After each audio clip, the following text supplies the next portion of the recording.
And there was also a double road fatality in neighboring Westmoreland this morning. Two 29-year-old men were killed when their motorcycles collided on the Prospect Main Road about 10:45. Police say Tian Collin was trying to overtake a parked motor truck when his motorbike slammed into Keroy Bernard's motorcycle, which was traveling in the opposite direction. The two men died while undergoing treatment at hospital. Over in St. Anne, a teenager was killed in a motor vehicle crash along the Dolphin Cove Main Road about 6:25 this morning. Police say 19-year-old Samantha Hurl of Runaway Bay, St. Anne, was in a vehicle traveling from Ocherius to St. Anne's Bay.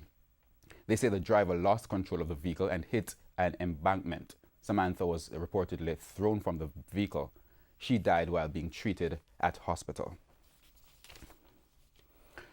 Meanwhile, in Aki Village, Portmore, St. Catherine, unscrupulous residents capitalized on the demise of a truck transporting chicken, which caught fire after it overturned this morning. No one was seriously injured in the crash, but looters took all the chicken they could, even risking their own lives to do so. We have reactions from a resident who captured the incident on camera shortly after it happened. I almost stop and watch them from the boy bust the truck. I shit them shell down the CB truck right now. Me say people putting chicken in a car seat and gone. You're there. Yeah man, I know no one move now, they never see danger before.